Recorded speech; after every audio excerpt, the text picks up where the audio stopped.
LegalizeFreedom.com. Why are we here? Where do we come from? Where are we going? From the nature of reality to the future of humanity.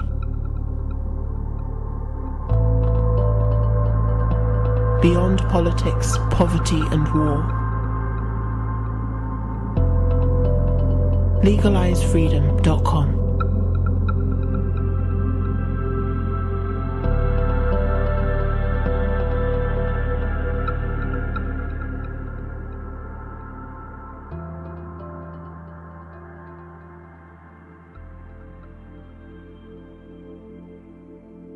Greetings and welcome once again to LegalizeFreedom.com. I'm your host Greg Moffat, and my guest today is Dr. Eric Karlstrom, who joins us to discuss geoengineering, weather manipulation, and various related topics. Man has been changing Earth's environment to suit his own needs for thousands of years. During the 20th century, however, the scope and scale of such changes expanded exponentially. Powerful and exotic technologies now exist, which allow almost unimaginable control over Earth, sea, and sky. But where did they come from? Who controls them, and to what end? And why are they shrouded in a veil of secrecy and denial? In a web that connects the Nazis, NASA, mind control, 9/11, chemtrails, and climate change, Dr. Karlstrom exposes a shadowy network of government, corporate, and military agencies pursuing a dark and dangerous agenda, which has the potential to threaten all life on Earth and the stability of the planet itself. Hello and welcome, Eric, and thank you so much for joining us once again on LegalizeFreedom.com. Well, thank you, Greg. It's nice to be talking to you again and catch up. I think it's been a while since our last conversation, maybe close to a year. So a little bit over a year, actually. Okay. Yeah, so it'd be nice to continue our transatlantic conversation. I'm in Karlstrom, Colorado, and we're having a very, normal winter here, which is cold. And it's quite severe. I've gone through a lot of firewood in the last... since about mid-November, so that's the short weather report from Karlstrom, Colorado. Thank you. Well, for my part, we had in November there was forecast a lot of snow and ice, which I have to say has not yet arrived, but we'll see what happens. Today, Eric, we're going to talk about geoengineering and weather modification, getting into weather warfare. Now, geoengineering basically just changing the Earth by man-made artificial means. It could be the weather itself, obviously, atmosphere, other aspects of the environment, and weather modification has been going on for decades. A lot of people still think it's something out of the, esoteric, but that's been going on for a long time, as have other scientific experiments in that area. There's a military aspect to this, which may surprise some people, which is why I said weather weapons. And for a lot of people, the idea of harnessing forces of nature from man-made means, nefarious or otherwise, is purely out of the realms of science fiction. But these programs exist, even though they're, generally speaking, classified or even denied. And yet, despite that, there are over 250 international treaties regarding these areas. So, why do they exist? There must be a reason for that. So perhaps before we get into the detail of this, you could give listeners just an overview of these activities, whether it be government involved, corporations, or the military. Yeah, well, let me just first say, Greg, that I have a PhD in physical geography, and I taught university geography for 30 years. I'm recently retired now. I taught climatology, I taught geomorphology, human ecology, which is basic, man-Earth relationships, etc. And in 2011, before I'd retired, I was invited to join a panel discussion at the Commonwealth Club in San Francisco, which is actually the oldest public policy forum in the United States, over 100 years old, and all kinds of bigwigs have spoken there. And the title of the panel was Man-Made Climate Change in the Skies. And so for that, I was still teaching then in California, and I put together a little PowerPoint, which people can look at on my www.naturalclimatechange.us website.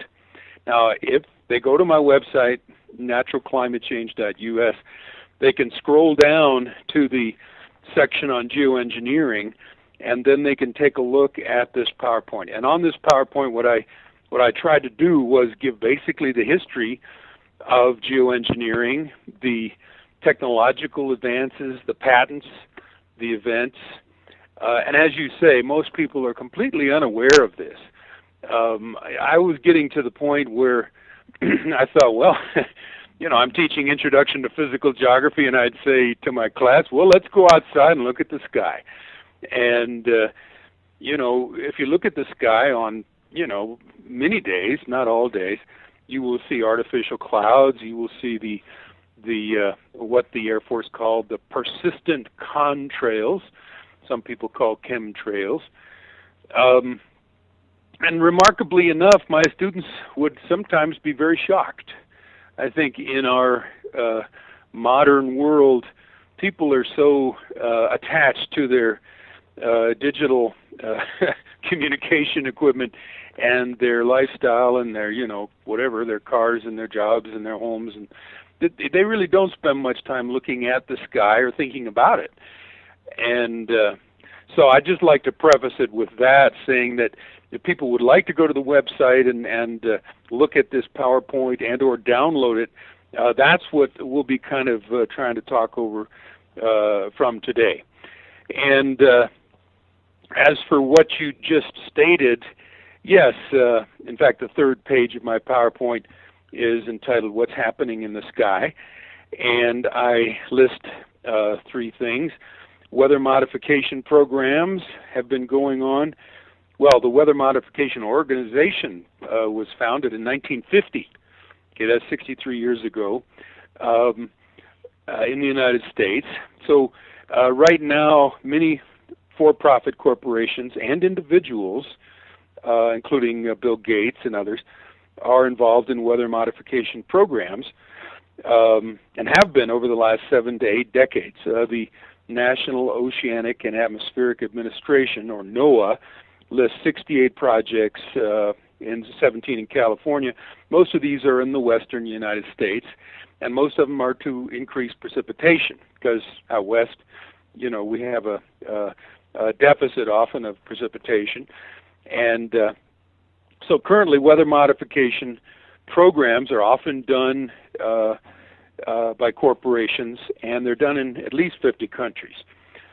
Now, the next kind is scientific experiments conducted by the government, also by corporations, and certainly the military, and again, individuals like Bill Gates, who's working with Dr. Ken Caldera in a cloud whitening experiment, which would reflect more incoming solar radiation back out to space, thereby, cooling the atmosphere. And then the third kind would be ongoing military operations, weather and environmental warfare. And in fact, there's been about a century of research that includes federally funded research. And this includes development of Star Wars in the United States and Strategic Defense Initiative. I would also suggest that it probably goes back to the militarization of space, going way back to the 60s when we were putting a man on the moon. There was an awful lot of money that was siphoned into other projects. NASA, of course, was involved. And most of these projects are classified by the military, and they're denied. And we have a situation in the world which I think is not particularly healthy, and that is that the military's technology probably 50, 60 years ahead of what the public understands. And even though we have some 150 international treaties that prohibit weather warfare, the technologies are there, and it's probably happening. We can talk about examples of weather warfare, but I would suggest that environmental warfare, weather warfare, is going to be a major component of military activity in this century, because it's got great plausible deniability, We didn't steer that hurricane. We didn't make that tornado. We didn't create that drought. We didn't create that flood. That was Ma Nature, But anyway, environmental warfare is a huge topic that the government doesn't want to talk about, but they do in their documents. And then finally, I'll just say, I'll shut up and let you talk a little bit. These three different kinds of activities together would form what we call geo-engineering, or engineering the atmosphere. And one more aspect of this would be called what they call terraforming, which to engineer the Earth's atmosphere and environment. And all of this officially is to, quote, mitigate anthropogenic global warming, which we talked about last time as being a red herring, a hoax, a fraud, a scam, a complete fairy tale, since it's been cooling since 1998, and we never warmed up much anyway. Well, we'll come on to the weather warfare in detail later on, but you mentioned Bill Gates and the cloud whitening project, and there's lots of other things people can read about that they've been up to. I mean, seeding the atmosphere and also the oceans with iron and barium, and I even read lead somewhere. I mean, it sounds fairly horrific, but all of this again to affect the fundamental nature of the atmosphere and the oceans with regard to climate. The other plans they have giant reflectors in orbit, literally to reflect sunlight, and even the GMOs are part of this geoengineering project. But the thing that struck me when I looked at this in the round was that if this grand scheme is designed to somehow eliminate what some people see as global warming or climate problems, or to prevent glaciations, to basically take control of the climate of the planet, some sort of silver bullet, it's got huge uncertainty with this, enormous risks, because the climate, especially of something like a planet, is an extremely complex system. Amen. The whole study of chaos comes out of the field of meteorology, which of course deals with the weather. So anytime you have two nonlinear systems interacting, and the weather system has countless nonlinear systems interacting, anytime you have two or more, you have a situation which is chaotic and therefore not predictable. So we can't predict the weather for more than 10 days maximum, even though we have a lot of very smart people trying. And it's because of the nature of the weather.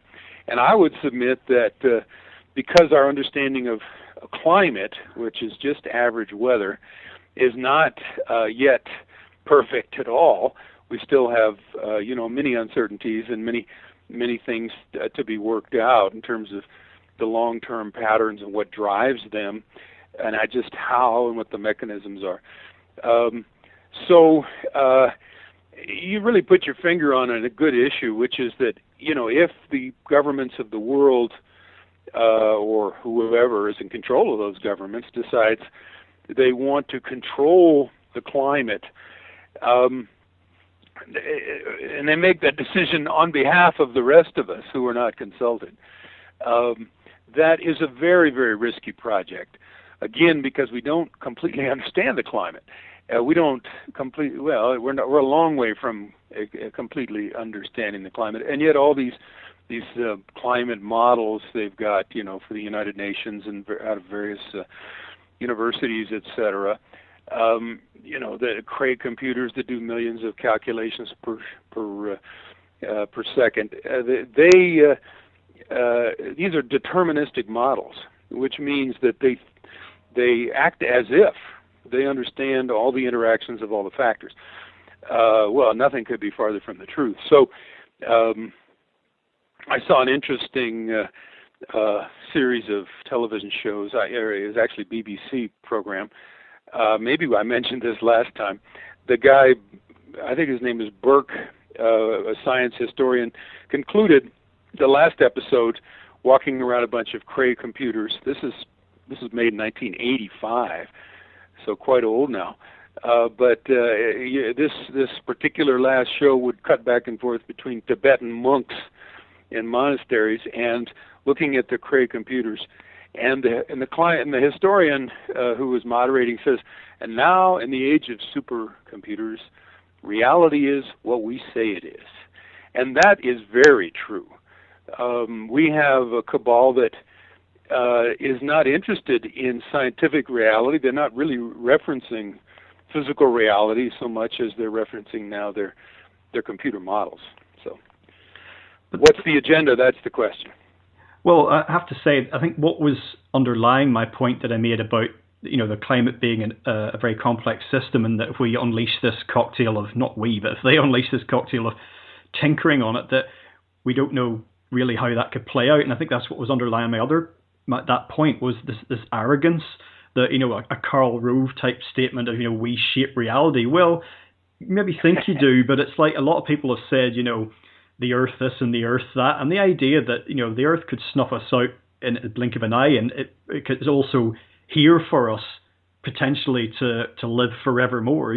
But the idea that we're in control, I think it was Terence McKenna said, well, no one's in control, not us anyway, not the humans, not really. Yeah, and the climate is one of the largest and most complex systems we know in the physical world, and to some extent still mysterious. Where are you speaking from, Greg? Right at the moment? Yorkshire. Yorkshire. Okay, well, I'm sure you probably know that 20,000 years ago, your house would have been buried by ice. And I believe, isn't that the case? We had a glaciation that had large ice caps that covered most of Britain and much of northern Europe, as well as all of Canada and some of the northern United States. And this was natural climate change. And we've had about 10 episodes like that in the last million years, perhaps 20 in the last 2 million years, and that these glaciations or glacial stages are separated by relatively warm, moderate climates, such as the present interglacial, and our civilization, agriculture, could not have really occurred in these much, much colder, more hostile glacial environments. Our modern agriculture system would be deeply affected if the world is triggered to go into an ice age. So then the next question is, the first reality check we need to do is that warming is good for people and plants and agricultural products and everything, actually, because the average temperature of the Earth is well below what we are most comfortable in. So it can go up a number of degrees and only benefit humans on average. But we also need to know that during cold periods, like the Little Ice Age in Europe and North America, about 1400 to 1850, lifespans get shorter, growing seasons get shorter, etc. And it's much harder on creatures. And so, the first big lie is that global warming is bad. Global warming is good, but global cooling could potentially be very destructive. And of course, if you start spraying things into the atmosphere, like Bill Gates' cloud whitening project, or the chemtrails, the persisting contrails, and they create these artificial high cirrus clouds, some of them are going to reflect radiation back to space and have a cooling effect, which is what they say they want. Others are going to actually have a warming effect because they trap heat in the atmosphere. But you're right, we're just playing God, and that's very dangerous. Well, I think this desire to control or attempt to control the climate, manipulate it. Now, and bearing in mind, we're not talking about weather warfare just yet. We're talking just about, say, manipulating temperatures up or down or changing local weather systems, stems from this idea that, you say, whether you're subscribed to man-made global warming or not, I think underlies it is the idea that we've seen from history, as you point out, that periods of glaciation have caused enormous problems for human and other living, animal populations. Periods of warming have had benefits, but they would also bring problems. And I think what people want is to try and keep things in control as they are now. For example, sea levels have risen and fallen over the millennia, over millions of years, and there were times when there was a lot more land available to us because the sea levels were lower. We can find civilizations, ancient civilizations that were deluged, and they're gone. So that sea rise was bad for them. And if there was another ice age, some other species would thrive, we would struggle. So this natural to and fro, I think, again, some people will say, oh, well, man is causing it. The bottom line for me is whatever's causing it, sometimes it presents us with opportunities, sometimes it presents us with challenges, and some groups, what we call the elites, would like to kind of keep things either as they are or the way that they want them. Yeah, well, I've looked into this subject, and I do agree that the elites want mechanisms for control. And, of course, they control, media, propaganda, and the geo-engineering thing looks like another radical effort to control the environment. Of course, the military is very interested in this, because if you can control the weather at a battlefield, chances are you could control the outcome, and that goes way back.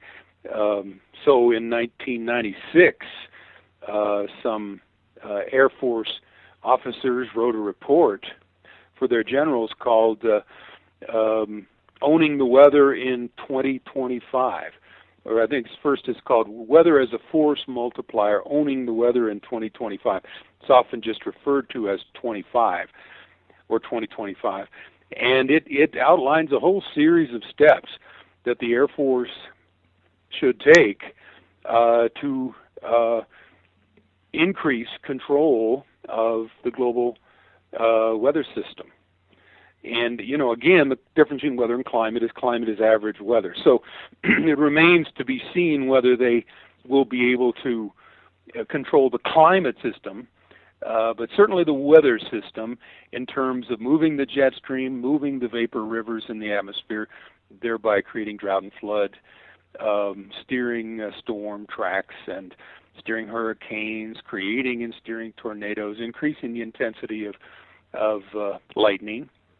As you saw in that History Channel special you saw, there's just a whole, and of course creating earthquakes through HAARP, the High Active Frequency Auroral Research Program, in Alaska and elsewhere, these ionospheric heaters that are positioned all over the world that can bounce radio waves, extremely low frequency waves, up to the ionosphere, which is electrically charged, and then redirect those beams of energy anywhere they want. And of course, if they direct it to a fault line where there is, a certain amount of stress that has been built up, then they can trigger an earthquake. And I believe that all of these things have been done, certainly during our lifetime.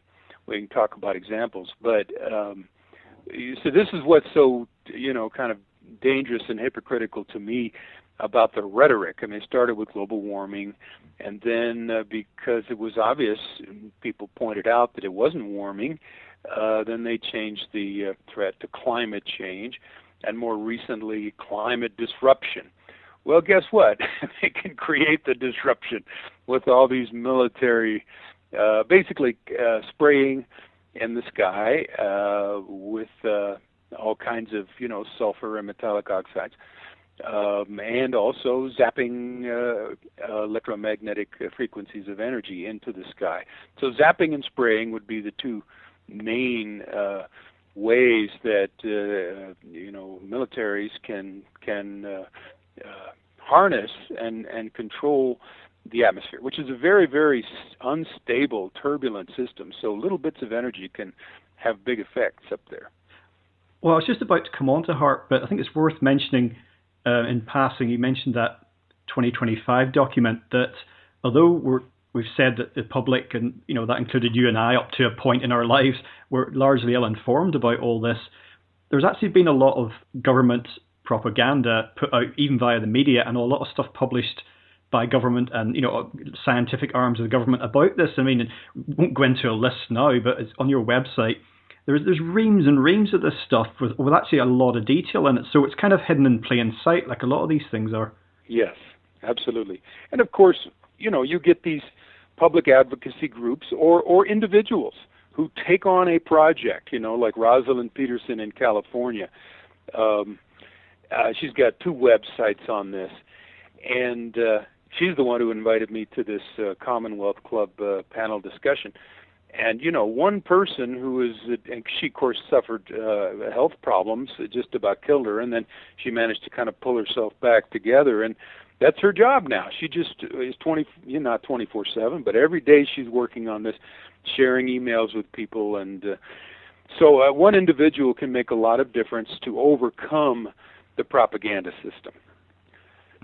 Well, turning to weather weapons, just before we get to HAARP, it's worth saying that the history of weather weapons goes back to the Second World War. You can tell us a little bit about that, but there could be some potential benefits to these technologies in the sense of, perhaps weakening hurricanes or diverting them, various things that might benefit mankind. Of course, it all gets a bit circular then, because if you can perhaps create or exacerbate hurricanes and someone else can weaken them or divert them, then it's, chicken and egg, who's causing what. But That's right. But back to the World War II experiments, there's quite a famous one which also cropped up in your work, but I heard about it again in that History Channel special, and it actually ended up killing a lot of civilians. One example in England, and that won't be the only one where an experiment's kind of gone awry.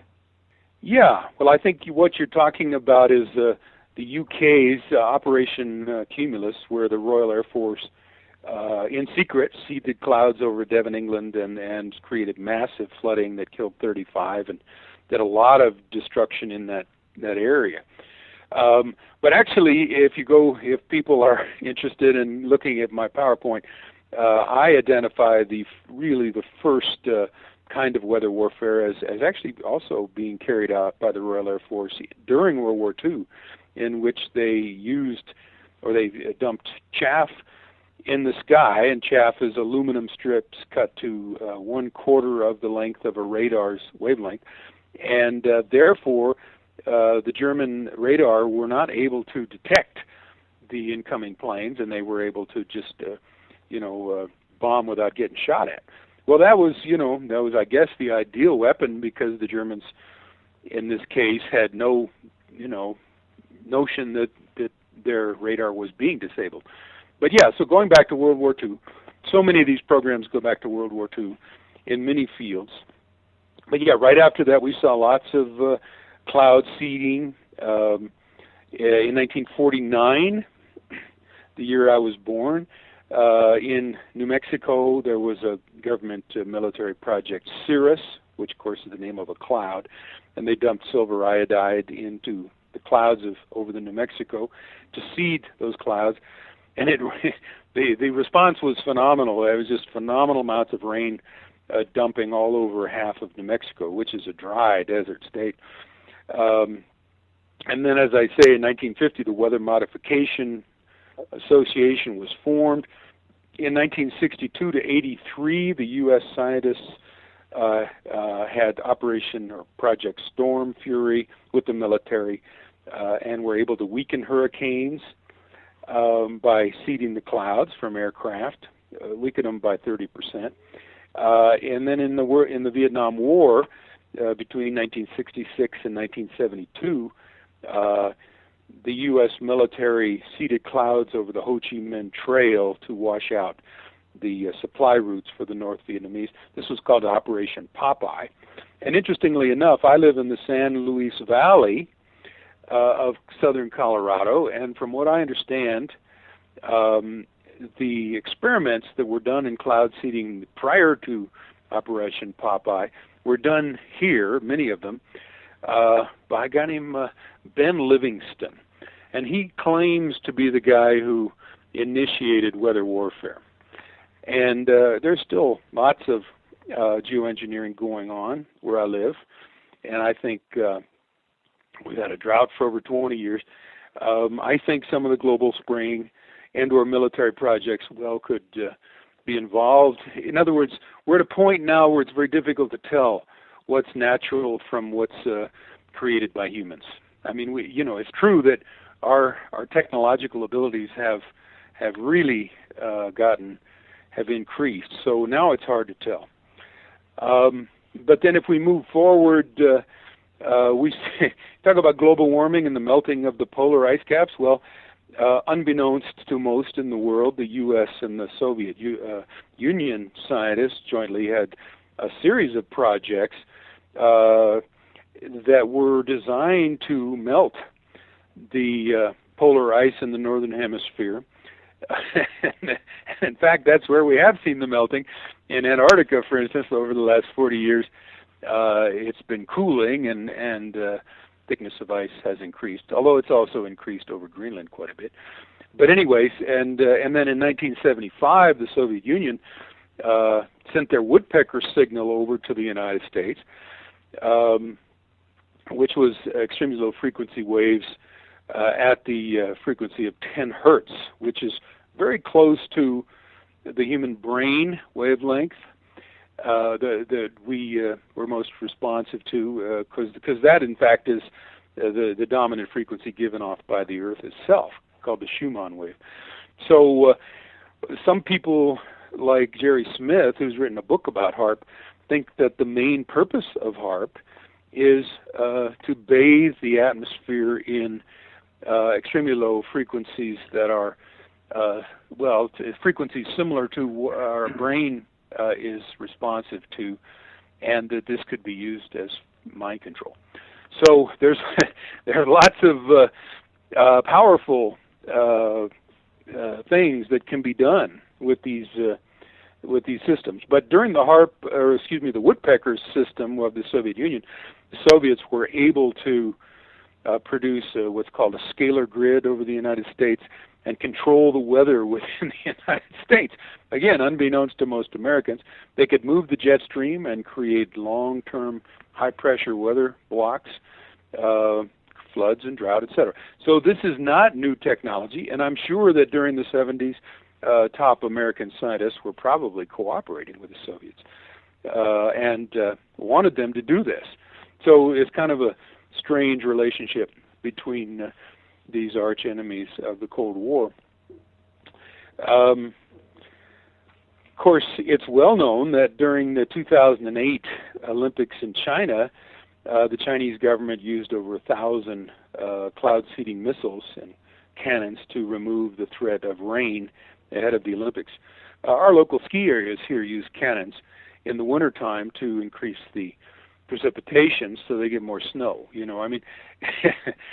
of course this is an agricultural valley, so when you're dealing with a situation like that kind of weather modification, there are winners and losers, because given a finite amount of water vapor in the atmosphere, if you push it this way, it's coming from somewhere, and there's going to be a surplus someplace and a deficit elsewhere. So I would expect to see more lawsuits than we do see. I was just going to say, great, you go skiing for the afternoon, and then you get to the restaurant and they've got no food because the farmer's crop was collapsed. Well, we'll talk about HAARP. No, you mentioned HAARP earlier. This is the High Frequency Auroral Research Project in Alaska, and there's other arrays like this in other parts of the world, but as I understand it, this is the biggest and most significant. And some people will have heard of this because it's the subject of some conspiracy theory, simply because people don't really understand what it's for. And that's fair enough, because I don't think we've been told accurately what it's for. And when I looked at this thing, initially it was pictures I saw, and I thought, wow, what the hell is that? It looks like a radio broadcasting station, but just on steroids. And then I read on the HAARP website what it was supposed to be doing, and I thought, you mean to tell me that you've done all this, you've built all this and spent all this money for this measly little list, this little shopping list of activities you're telling me? It'd be like building the World Trade Center to store your gardening tools in. It just doesn't add up. Well, I think that the thing to realize is that, as you say, there's about 20 other, maybe more now, ionospheric heaters. Now, of course, the ionosphere is a layer in the atmosphere that's electrically charged with the positively and negatively charged atoms that are called ions. And these electromagnetic waves will bounce off the ionosphere. And, of course, that is the basis of our radio broadcasts and how we transmit them around the world. So you're right, this is a radio transmitter on steroids. But that can transmit billions and billions, even trillions of watts, and direct those to any location on the Earth. into the atmosphere. We can't see these waves, so of course that makes it harder for people to understand. But yeah, there's about 320 towers up there. It's using what we call Tesla technology. Nikola Tesla being the great genius inventor, who died right around World War II, but was invented alternating current back in the late 1800s. He has my vote for perhaps one of the greatest scientists that ever walked the earth. Many inventions to his name, and he understood energy and wireless energy, decades and decades before anybody else did. And so the patents that are used in HARP by a guy named Bernard Eastland basically directly borrow Tesla's ideas. So you're dealing with electromagnetic energy and what it can do. HARP is capable of generating electromagnetic pulses. For instance, it can also create a plume of very electrically charged particles, and then you zap it with the electromagnetic pulse, the EMP, and you can ignite this. And some people think that this is similar to Tesla's famous death ray. So, we're talking enormous amounts of energy here, which can be used in, strategic, peaceful war efforts. So, HARP can certainly be an electromagnetic warfare weapon. And also, when we talk about scalar weapons and microwave weapons and radio frequencies, we're just talking about different wavelengths of energy and how they interact. And the Earth itself is the big bar magnet with lines of electrical force that go through it. So it's a big electromagnetic generator. And then to interact with that, now we have all these human-generated surges of electromagnetic energy, and it's really quite remarkable that the military is so far ahead of the rest of us in understanding this. But that's the way it is. You mentioned electromagnetic pulses, and this is something that people may have heard about in connection with solar activity, because every now and again, when the sun, increase or decrease in sunspots or something seems to be happening, it's significant enough to make it into the mainstream news. Inevitably, the idea of solar activity affecting the Earth, that usually in a doom and gloom scenario, gets mentioned. Carrington event type eventualities involving solar outbursts and the devastating effect that an equivalent to the Carrington event, which was back in the late 19th century, I believe, something like that was to happen now as a result of solar activity, how devastating it would be for the Earth. I mean, I don't think HARP can do anything on that scale, but are you talking about the same basic effect of taking out electrical circuits? Yes, absolutely. Another aspect of HARP is what they call Earth-penetrating tomography. And, of course, they sold it to Congress, the funding to Congress this way. Okay, now we can see into the Earth with these wavelengths and look at enemy bunkers where they have nuclear weapons. We can look at find submarines under the ocean. We can do all kinds of things with this Earth-penetrating tomography. You're right. It doesn't compare with what the sun does, but it can certainly be used as a weapon of war, and it can be concentrated anywhere. Now, I would just submit, just because I'm retired and I don't have to worry about what I say, I would submit that if we want to find the cause of what brought the World Trade Center buildings down, we look in the same general area, directed energy weapons. Not saying that this is coming from HARP itself, but saying that it's using the same kinds of technology, scalar weapons, directed energy weapons, something that's very futuristic. I mean, when the atomic bomb was exploded back in 1944 over Japan, this was a dramatic warning to the world. Look what we've got that you don't have. It was an intimidation thing as much as anything, because the war was already over and Japan had already surrendered. But Dr. Judy Wood, who I've read and interviewed on this topic, who is the physicist I think perhaps most qualified to speak on what happened, She's a materials engineering professor. It was before she got fired. She thinks this was directed energy weapons, and she's got a book out now called What Brought the Towers Down. And, people need to know about this stuff. I mean, as I say, military's way ahead of us technologically. What else can be done, with this Tesla technology? But we're in that realm. And I would suggest that young, smart people, look into it. Well, you mentioned Judy Wood, and her work seems to have attracted, in the realms of 9/11 theories and conspiracy theories, just, extreme vitriol that seemed, for some people it's just completely outlandish, but she seems to have attracted more criticism than people who say, oh, there were no planes, they were holograms, or something like that. Yeah, I think it's because she's right. There's an enormous cover-up, of course. Obviously, it was not carried off by Osama bin Laden and 19 goat herders.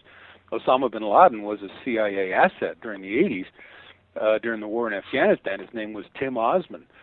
And so, we always, what's the phrase, the best enemies money can buy?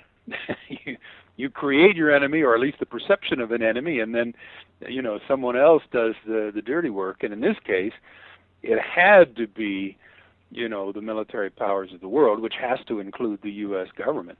So this is a black op, a wet black op, because people were killed. And I think many black ops are carried out using these secret technologies. But I just threw that out because I think people need to be aware of this stuff. Well, I was going to ask how, for example, the energy or the frequencies of something like HAARP are actually directed to a location, and following on from that then, in terms of what you mentioned with the World Trade Center, how specific can you be? How narrow can the target range be?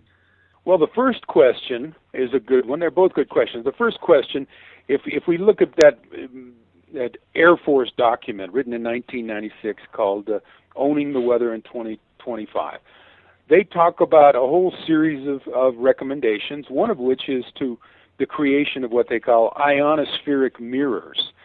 Now, as I said, the ionosphere is made of electrically charged particles, but there is movement, turbulence in the ionosphere. So what the military has wanted to do is kind of create the facsimile of a flat surface of electrically charged particles. I gather they've, learned how to do it.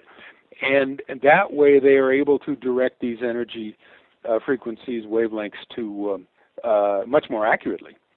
With what we know of directed energy about, the kind of we, the citizens, these kinds of technologies can be delivered from the land, from the sea, from the air, and from space.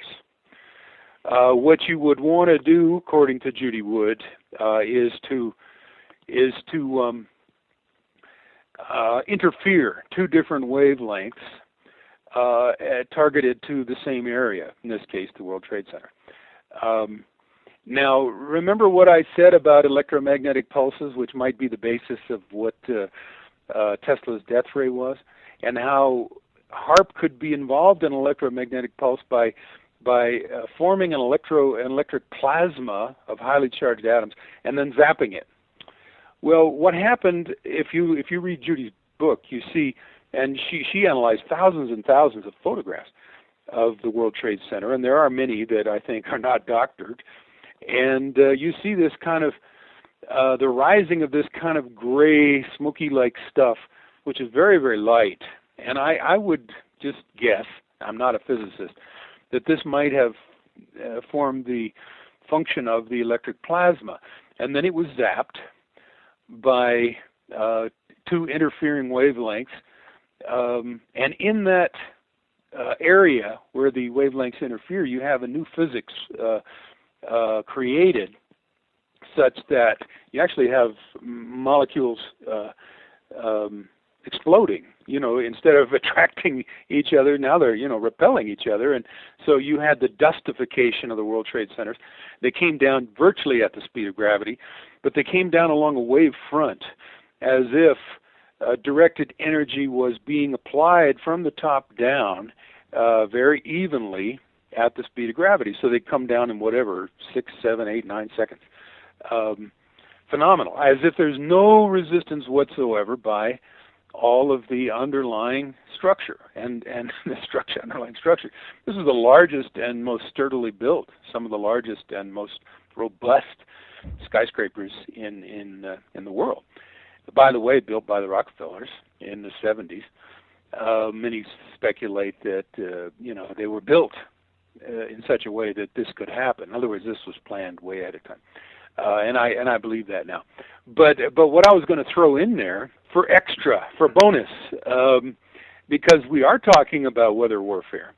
It was Dr. Judy Wood's analysis of these thousands and thousands of photographs, some from space. She saw a hurricane. In fact, it was a Category 3 hurricane. It was a huge hurricane, Hurricane Aaron, which was not reported on in the media. Came within 90 miles of the coast of Manhattan, 90 miles. And she speculated at the time, and as I say, there was no coverage of this. All the news was on 911, the collapse of the buildings and it killed people, and Osama did it. But in fact, there are lots of government reports that show this hurricane did exist. And if you look at the trajectory of this thing, it's very similar to what happened with Hurricane Sandy a couple of years ago now, which of course also slammed into New York and did a lot of damage. Well, this one went 90 miles within Manhattan and veered off towards your neck of the woods, across the ocean. So, Judy Wood's speculation was that somehow or another the energy from this hurricane was tapped to, like a great big huge Tesla coil, to fuel the destruction of the towers. I don't know about that. She knows more than I do about that for sure. And as I say, I've interviewed her and read her stuff. But to me, it seems like the power elite loves drills. They're very careful. And I'm guessing, wild-ass speculation out of the back of my pants, that Hurricane Aaron was meant to be a drill for what later proved to be Hurricane Sandy. And I think Katrina was steered. You look at its course. So we have examples of the world's power elite. It's not against the Russians now. It's not against any country. It's against the civilian population of all countries, or against the countries that don't play ball with the world financial system, as I gather. You don't like that treaty? Take this. Maybe you'll change your mind. I mean, this is the kind of blackmail that can be done with these kinds of technologies. No, you're absolutely right. In many ways, there are no countries anymore, and actually, if you look back over history, even centuries or longer, for certain groups of people, they've been transnational. They've operated wherever it's been convenient for them to operate to whatever ends, whatever agendas and nationalities and international competition and conflict. They're just pawns on a chessboard, really. Yeah. I mean, we know now that anybody who's looked into it, that the Rockefellers funded Hitler, and George Bush and his family were intimately involved in creation of the Nazi regime and the eugenics program, which actually comes out of Yale and the Cold Springs Harbor and Rockefeller grant money. So, this transnational elite that has so much money and power play the nations off against each other, and then their agenda is kind of advanced in the process of chaos and death for the rest of the population. In terms of directed energy, talked about Tesla a little bit, and we have to remember that directed energy is not necessarily a bad thing. It's something that we all take advantage of in our daily lives. But absolutely, the story of his life was interesting. Without going into an enormous biography, he developed, as you say, well ahead of his time, these cutting-edge technologies, a lot of ideas that no one had thought of before. And then he was basically shut down. He had sponsorship, and then it was taken away from him. And then, as you say, other people co-opted his ideas. And I don't think, even if he did invent something that could amount to a death ray, he wouldn't have called it that. And I just think that he obviously wasn't someone who was going to play ball with the elite. Otherwise, he wouldn't have ended his life in the way that he did. Well, you're right. Tesla's life is a fascinating story. I mean, here was a giant of a genius. I mean, just phenomenal man. I mean, you hear these stories. Well, he's from another solar system or something.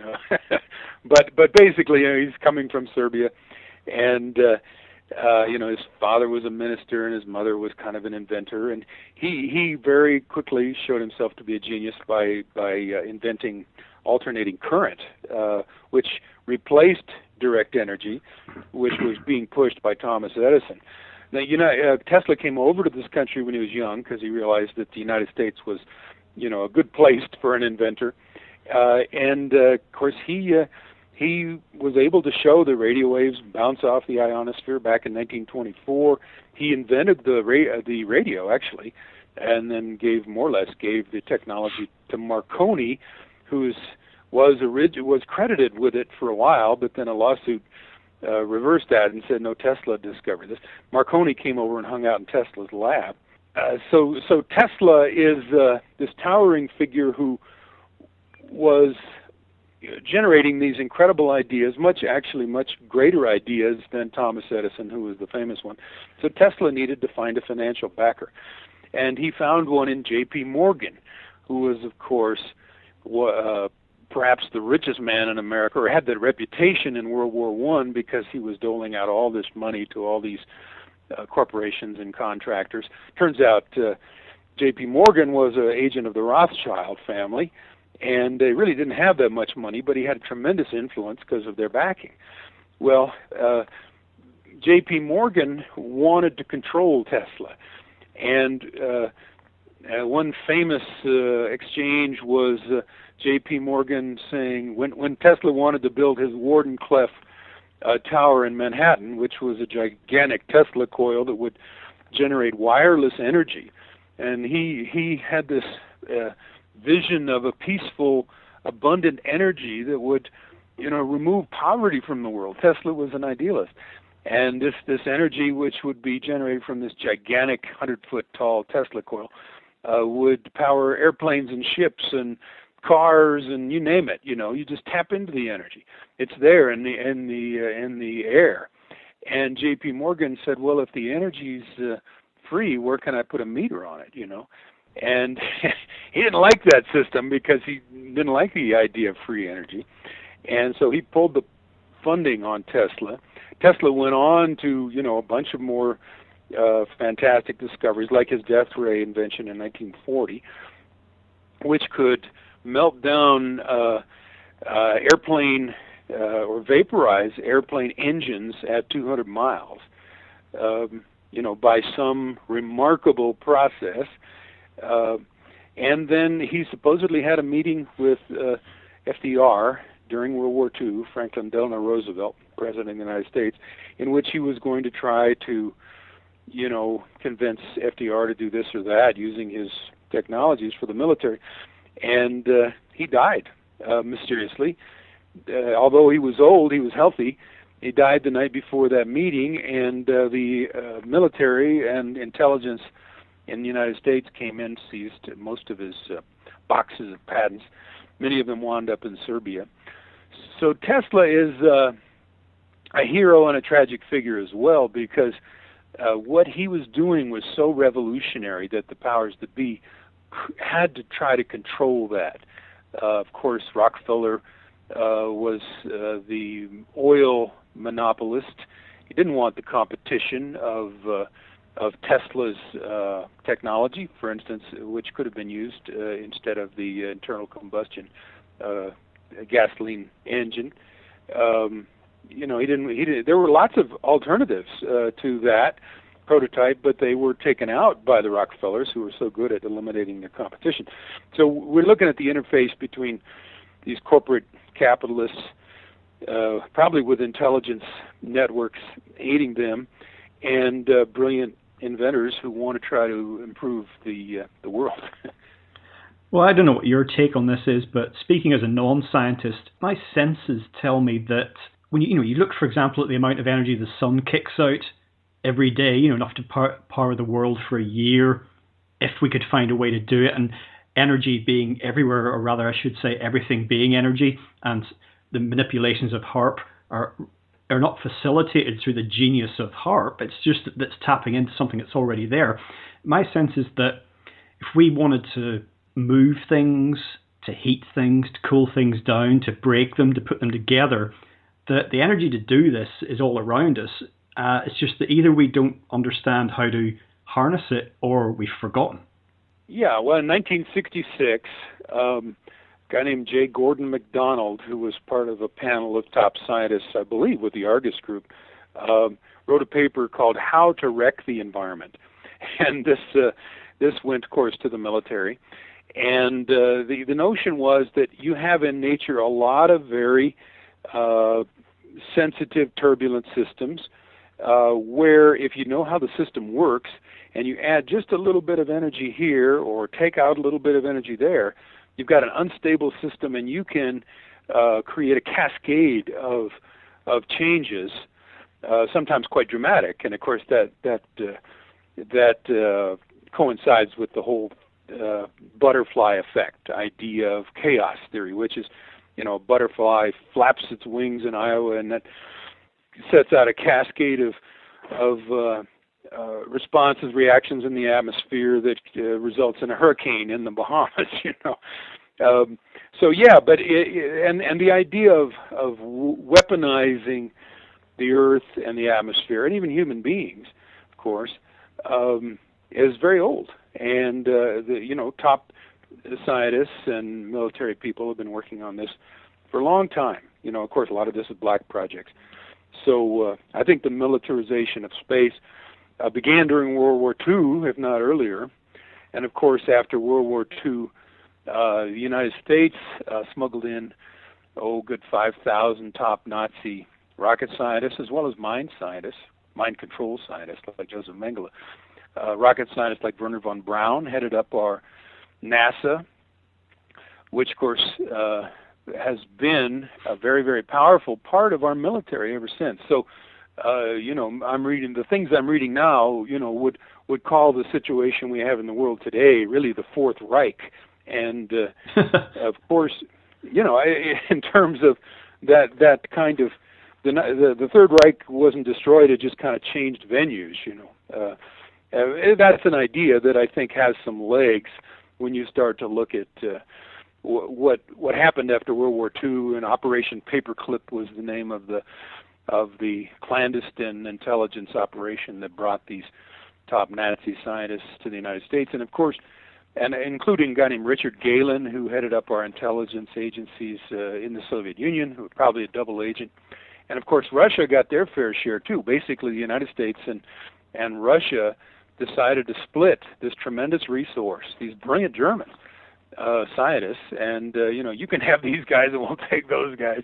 And then they smuggled them in the United States CIA and other intelligence agencies smuggled them into South America and North America. And people like Klaus Barbie and Joseph Mengele. This is all coming out now. It was highly secret back then. Oh, I don't pay too much attention to what's happening in the movies and TV, but I think there's been a recent biopic of Walt Disney, and I don't know if Wernher von Braun features in that as a character, but certainly he would make a good subject for a biographical film, because he was a genius on some levels. He was also a guy for whom the border between fantasy and reality became very blurred at times in terms of his involvement with the space program. Yeah, well, I'd like to see that movie. I don't know that much about von Braun. My perception is he was handsome and maybe a little charismatic, and he kind of ascended to the upper echelons of NASA. I don't know whether he was one of the great geniuses of NASA or not, but yeah, he's just one of many that were imported into this country, and well, I'll leave it there. Well, in terms of the militarization of space, just a little side point, because it got me thinking. There's a book I'm reading at the moment, and it's called One Small Step, ? And I can't remember right now the name of the author, but he's a German gentleman.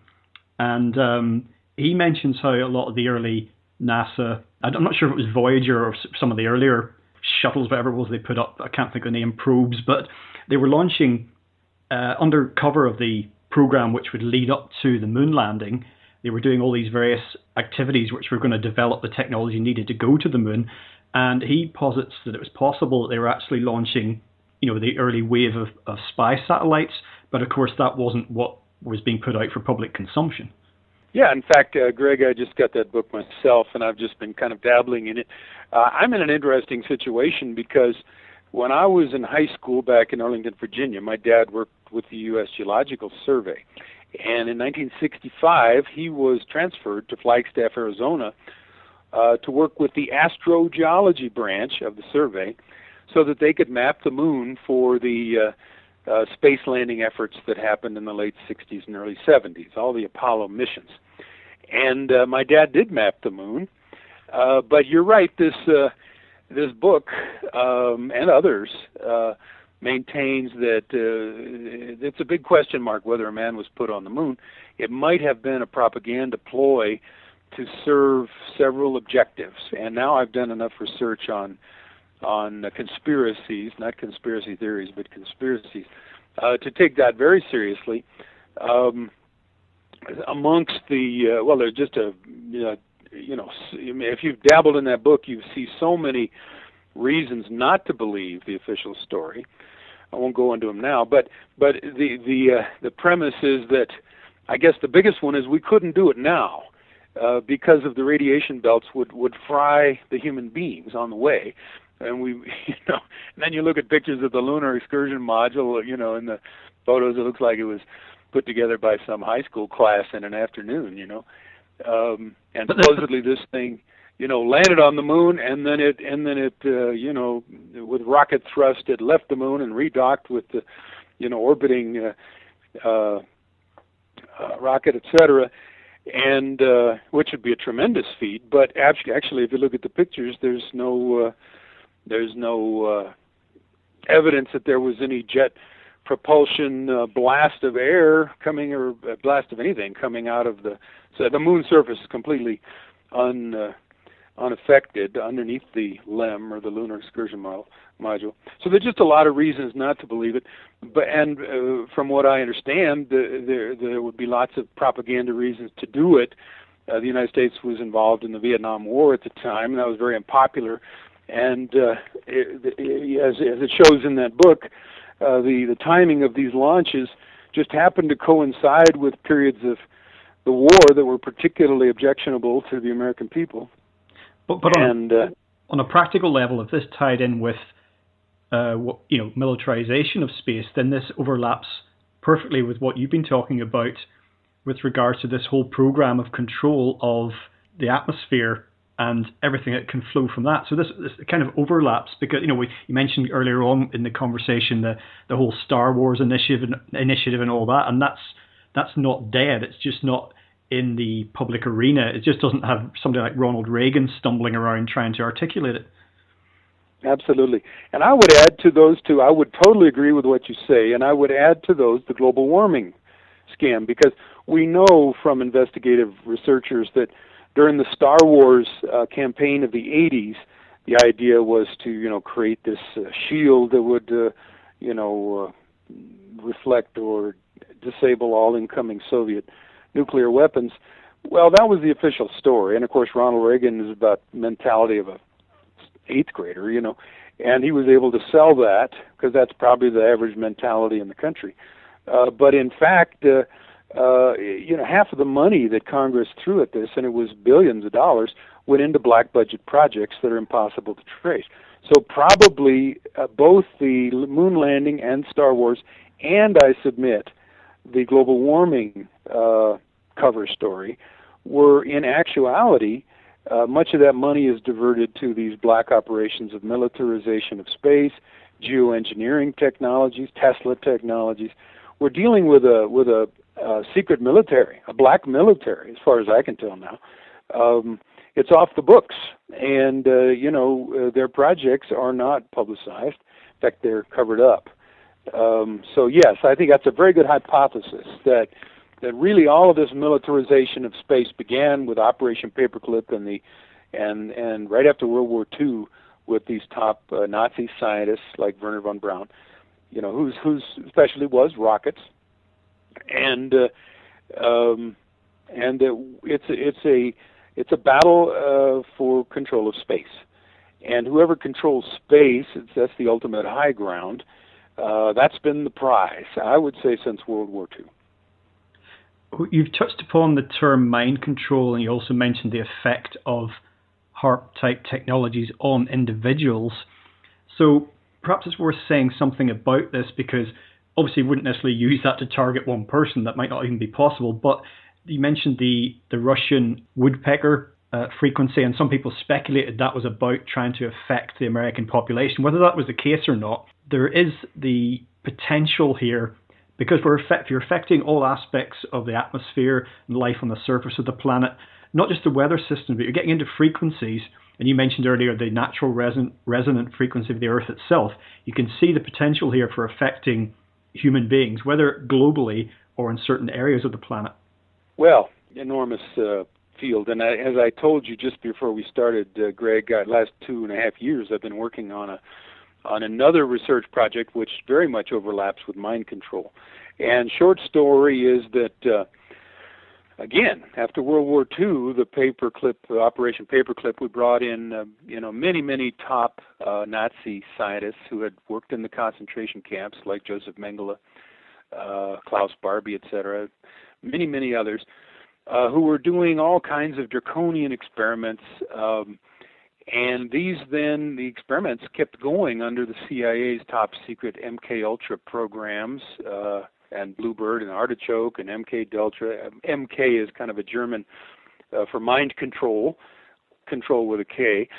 And it can be done individually, and of course a main purpose of these things is, to create Manchurian candidate type individuals who will then have amnesic barriers between different subpersonalities that were formed by trauma. So we're talking real criminal activity here. It's horrendous stuff: electroshock, drugs, sleep deprivation, you name it, torture. And then when an individual, especially a child under 6, is subjected to torture, the mind splits into sub-personalities or ego states, and these then can be programmed to have a new identity by skilled programmers. And Joseph Mengele was one of the most skilled, and he was a Nazi, and he came to this country and taught some of the top scientists here to continue that research. So now you have the potential, and as you did back in the 50s, MK Ultra is mostly back in the 50s, we had the technology to mind control people like Lee Harvey Oswald and Jack Ruby, who were both, I think, involved, but not the shooters, not the real shooters, in the Kennedy assassination of 1963. All that technology was available electronically with the RHIC, radio hypnotic intracerebral control. RHIC was developed before the Kennedy assassination of 1963, as was EDOM, EDOM, electronic dissolution of memory. And there's a book by a guy named Lawrence, came out just a year after the assassination. I think it's the best one. I think maybe 2 or 3. Maybe it's 1967. It's called Were We Controlled? And he makes a pretty darn good case that these technologies might have been used on Lee Harvey Oswald, who was the patsy, and Jack Ruby, who of course killed Lee Harvey Oswald, and then someone else was the assigned assassin. So if you figure that these kinds of electronic or psychotronic wavelengths can be used to hypnotize and control human beings, and that this was done back in the 50s and 60s and 70s, then you have potential now for all kinds of super soldiers, electronic super soldiers, mind-controlled zombies. Really, they're slaves. Some of them have no souls. Really, to me, this is the most outrageous crime of all, to take away a human being's free will. But then the next aspect of this is, well, gosh, if they could do this to an individual, split the mind through trauma-based mind control, could they do it to a society? Well, that happened too in the Kennedy assassination, and that happened too in 9/11. I mean, they showed those images over and over and over again, and the society is now traumatized, and it's a psyop, and they know how there's whole buildings full of psychologists and military people who plan these things, and they are in, all parts of this country and your country and other countries. Is what they do. They're professional psyops people, and they're often contractors for the military. So anyway, I think 9/11 was a trauma-based psyop. I think the Kennedy assassination was a trauma-based psyop. I lived, in both of them, and I remember the effect on the country for both of those operations, and I'll call them operations now. I mean, the whole idea of the lone nut shooter is preposterous, and the only way that they can get away with that is by just repeating the lie. Well, we've talked several times today about the document Weather as a Force Multiplier, the 2025 document. To bring us up to date, because I know that your research in all the areas that you're interested in is always ongoing, how far on have we come since that document, do you think? I mean, there's been lots of new reports since then. In fact, there's been a massive increase in the frequency with which they've been published. But what's your sense for how far the technology might have progressed? Well, let me just give you what's in that 2025 document. They talk about what they want to do in the future, and they actually give a timeline for it. So amongst the things they want to do, by 2000, they want to have these ionospheric mirrors in place with a sharp increase after 2008. Between 20 and 25, they want to use chemicals for atmospheric seeding by military aircraft and civilian aircraft. That would be the chemtrails program. By 2004, they want to create smart clouds through nanotechnology with a sharp increase after 2010. Now, nanotechnology, that's something else, to think about. And then after 2005, they introduced carbon black dust, soot, into the atmosphere. They also want to accomplish this with 5 major areas to integrate weather modification capability, like advanced nonlinear modeling techniques. All that could be funded by global warming. Computational capacity, that could be funded by global warming money. Information gathering and transmission, that could be funded by global warming money. A global sensor array, and weather intervention techniques. Well, so your question, and of course all that stuff would be to use things like to enhance or reduce the amount of precipitation that an area receives, to degrade or improve lines of communication, visibility, etc., enhance storms, modify them to deny operations, or modify battle space environment, and that kind of takes you back to what we've been talking about, control of space. Creating or removing fog to increase or reduce concealment. Okay, that's a very legitimate military concern. Changing space weather, the ionosphere, to disrupt or improve communications or destroy space assets. So, humans are very smart, and we're curious, and we keep pushing the envelope. I guess that is our nature, and of course we throw enormous sums of money at the military. So now to get to your question, where are we now? As opposed to, I think we're on target. I think those things that they said they want to do, I think they're doing, and I think, like I say, Operation Hurricane Sandy and Hurricane Katrina, amongst others, probably were steered, maybe juiced up, and could give lots of examples. So I think we're in the arena of covert weather warfare. The media will comply with the powers that be, and they will basically write the stories that the intelligence agencies write for them. It's up to the people of the world to say, hey, raise our hands and say, well, we'd like to be part of this decision-making process, please. Please inform us. Please let us have a say in this. Now, in 2010, there were a number of joint papers written by the UK House of Commons and the US House of Representatives using the word geoengineering and how it's going to be controlled and moderated or by governments, and it was going to be jointly done by England and UK and the United States. So now the era where congressmen can just deny all this is happening, like happens in the movie. What in the world are they spraying? I don't know if you've seen that movie, but the guy who makes the movie goes and interviews a number of congressmen, and every time he says geoengineering, they go, what? I can't hear you. I have to leave.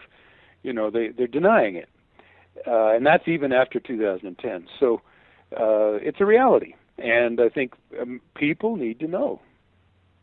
Well, you mentioned black ops and budgets and funding, and also we've talked a little bit in passing about 9/11. I've just been reminded that on September the 10th, 2001, was it Donald Rumsfeld who was making a statement about 50 bazillion squillion dollars from the Pentagon budget that couldn't be accounted for? Yeah, I think it was $2 trillion, could not be accounted for. And you're right. Then the next day, September 11th happened, and that story was buried. Yes, I mean, there's obviously, again, these black military projects. You can put 911 under that, and there's a whole series of things you can put under that category. It's not supposed to be known about, So almost that was just kind of a joke for Thomas Rumsfeld to do that. Maybe that's what the money was for. Maybe he had to go to the Pentagon ATM and take out $2 billion for the next day. Trillion. Yeah, you could say, okay, that 911 cost $2 trillion and the United States taxpayers paid for it. That's possible in the world we live in. I don't know exactly where that money went, but yeah, $2 trillion went missing, and that's not unusual, of course, because the Pentagon gets such an enormous percentage of the American budget. Well, just in closing, Eric, I've just been reflecting on these subjects, and it sort of puts into a different focus a lot of what we see in disparate news sort of reporting these days, and can cause us to reflect on the increase in extreme weather events that we're seeing now, hurricanes, earthquakes. And I don't know if this could have anything to do with it at all, but there's been all these bizarre incidents with wildlife, flocks of birds dropping out of the sky. Yes, absolutely, yes. Disrupted migration patterns. And we know that a lot of animals are very, very tuned into, as we humans are, if we allow ourselves to be, into frequencies on the Earth. And I just wonder about this great big soup of events and how it could possibly be interconnected. Yeah, there's all kinds of cases of what you're talking about, mass die-off of birds in Beebe, Arkansas, or whatever, or, fish here, or whatever. Yes, these are the canaries in the coal mine that are being, I think, subjected to these HAARP wavelengths of energy and killed, or harmed. And I think that's a very good point. That I think if a researcher, I've been working on this other project, but if a researcher, even one lone individual, decides to make this if they have the financial stability to devote their energy to this topic, or one of another one, they can make an impact. Still one person. The resources out there now on the internet are quite impressive, and the information's out there. You just got that same book I got on the moon landing thing. Excellent. Well, we delved into so many different topics today, Eric, and each one of them could have withstood 1 hour of discussion. But yes. Just as we draw things to a close, perhaps you'd like to share with listeners details of your website once again. I know you've mentioned it already, but that's packed with resources.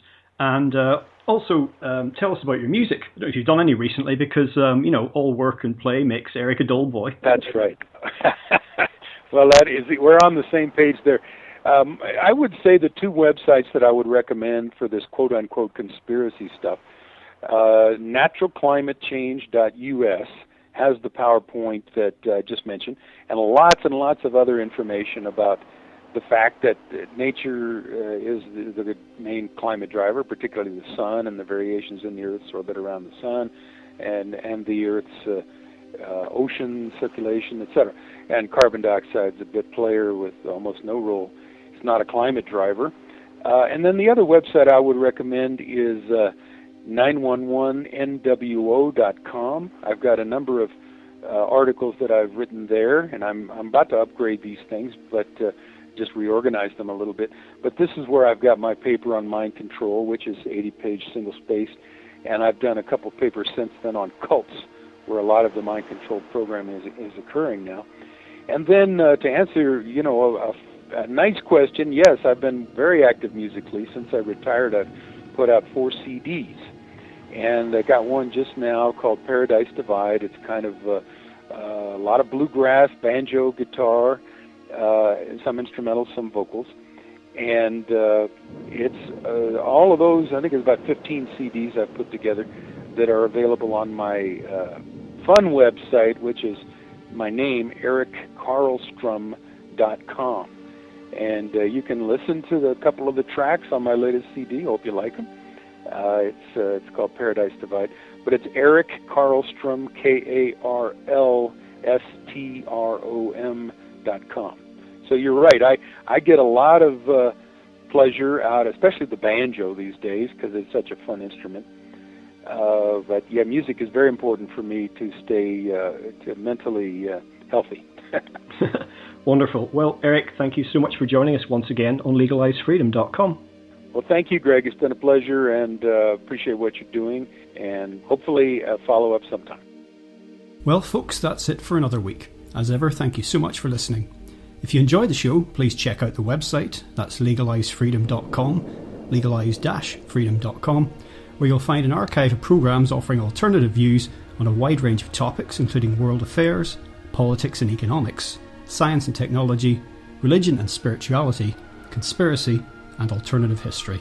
You can also browse and buy a range of books and DVDs from our guests, and if you're feeling generous, make a donation to help keep the site up and running. Until next time, I'm Greg Moffat, and you've been listening to LegalizeFreedom.com.